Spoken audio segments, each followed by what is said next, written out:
Well, I was born in Duquesne, Pennsylvania in 1917. There's no doubt about it. Corrine Elizabeth Saunders is leaving her mark on this world. Over the past 100 years, she's not only been an influential voice in her community, but everywhere she goes. Most people affectionately call her Ma C. And when you hear her speak, you listen.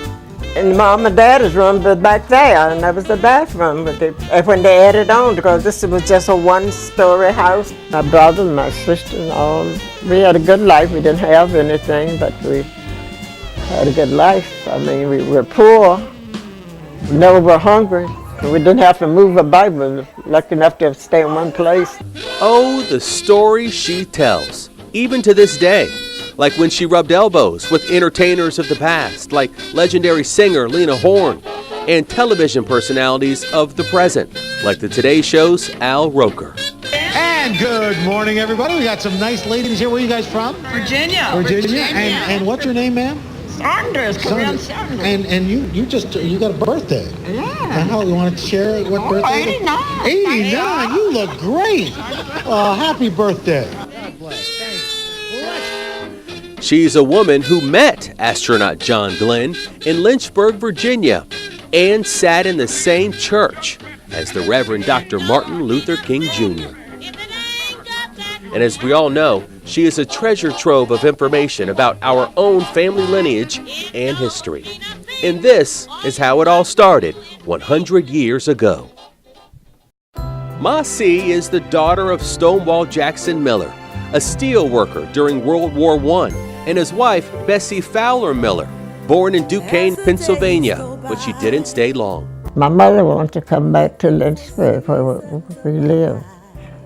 And from there, I grew up in Lynchburg from Pennsylvania and had a big life in Lynchburg and a whole lot of family. Growing up in Lynchburg, Ma C attended the Armstrong School, this small four-room schoolhouse in her own community. She walked across town to attend high school at Dunbar. She remembers her school superintendent vividly. The superintendent, he would come and have us to read, and he would have people to come up to read. It wasn't easy, however, being black in the 1920s and 30s. Jim Crow laws disenfranchised black voters, and other laws were passed to ensure whites and blacks stayed in separate parts of society. Ma C remembers one day when she was walking to elementary school when she was assaulted. We had times going to school, picking at you and throwing things that when you walking. Once I was standing at I was in high school then, standing at a stopway near the school, and this streetcar came along, and this white girl reached. I was standing at the corner, reached out there, and hit me on the head. I mean, just slapped me on my head. Just to be ugly. Oh, it was something. She endured, and being the oldest of 5 siblings, Robert, Thomas, Helen, and Victor, pictured here in their later years, she set the tone for success, graduating herself from Dunbar High School in 1935, the same day her brother Victor was born. And my mother couldn't come to my graduation because my brother was born, so I was very disappointed about that because everybody else's mother was there around as well. As a young woman, Ma C says she liked to read, cook, and exercise, catching the eye of Roncevert Saunders. The two were introduced by a family friend, and the sparks, they flew immediately. Someday he'll come along, the man I love, and he'll be big and strong, the man I love. Oh, well, but he was nice and quiet, and he went to movies, and he was a very nice gentleman man at the time. He'd come to the house to see me, and then he got a car, and we went to Richmond, I think, but after an accident. Yeah, he got a car. He worked at a bus station. Is there any moment that you remember when you realized that you were in love? Oh, that's kind of hard to remember. Oh, we got married in the 40s. So. After they married, they had 2 daughters, Veronica and Deidre Saunders, 2 close sisters separated by 11 years. Masi was a stay-at-home mom until Veronica went to high school. Then she went to work at Columns, a renowned catering company where she served many influential dignitaries. This lady catered for the top people. We've been with presidents all for a year, but they had, guards and things around. John Glenn and his wife, they had gotten off the airplane. No, evidently was getting ready to go in there, but I shook his and his wife both hands. Astronaut John Glenn of New Concord, Ohio, Lieutenant Colonel, United States Marine Corps, married, father of 2 teenage children. John Glenn would later become the first American to orbit the Earth 3 times. Godspeed, John Glenn. 10. It was a meeting she'll never forget. A few years later, Masi says she was in the same church along with the Reverend Dr. Martin Luther King. All we say to America is be true to what you said on paper.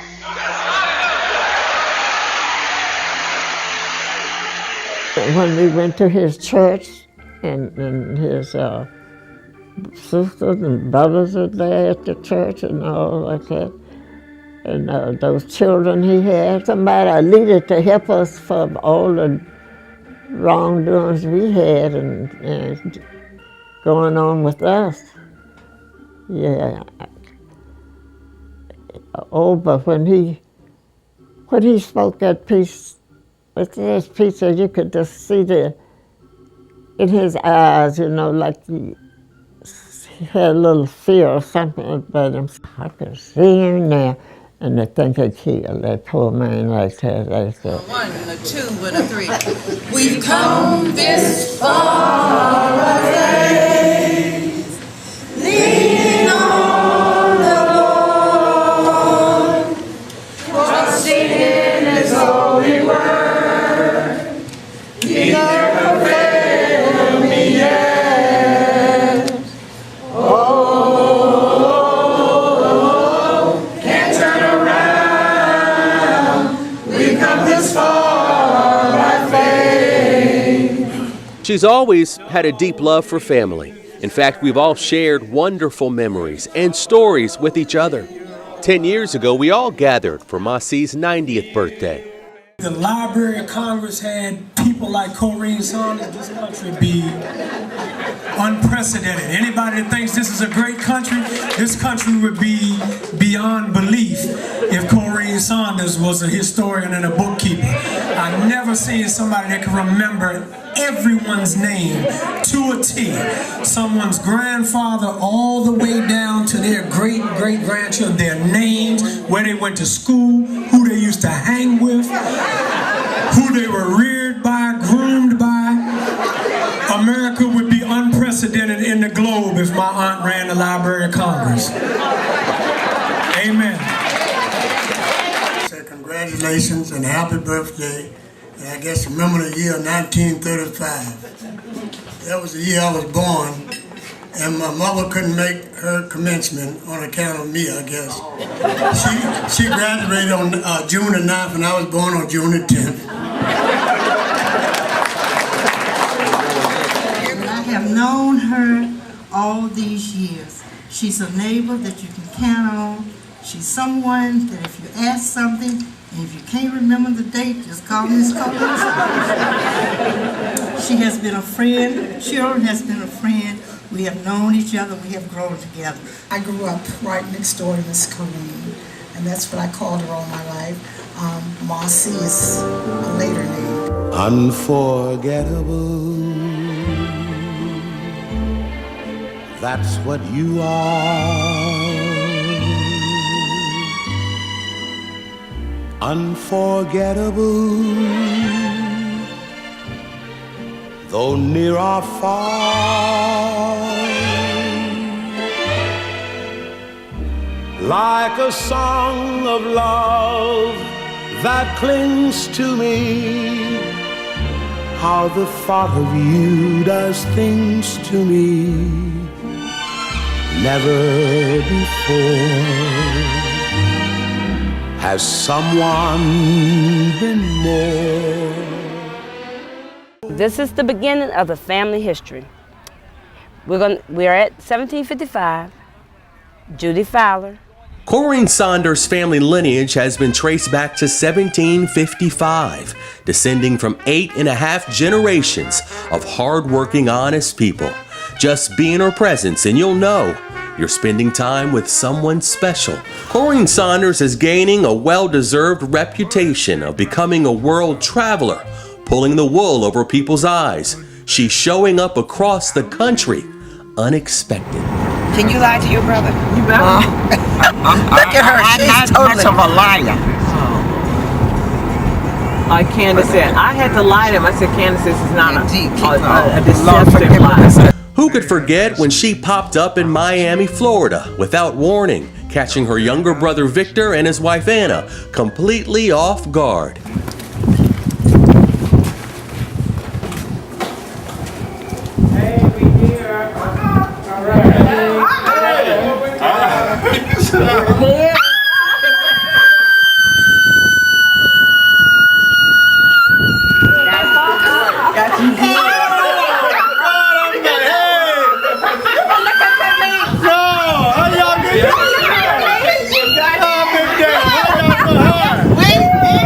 It's the simple things in life that seem to make my grandmother so content.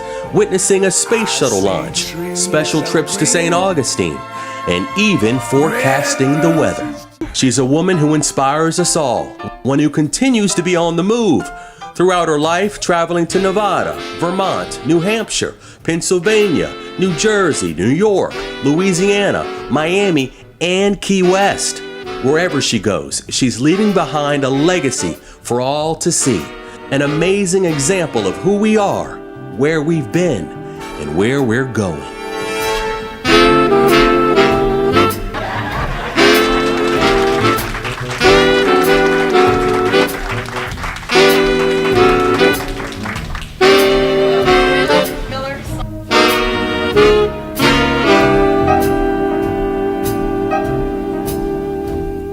Mossy is the oldest member of the Rivermont Baptist Church, a church she grew up in and attended for most of her life. We asked Mossy, what is the secret to living such a long and prosperous life?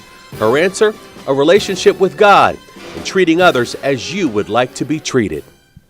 What's the secret to long life?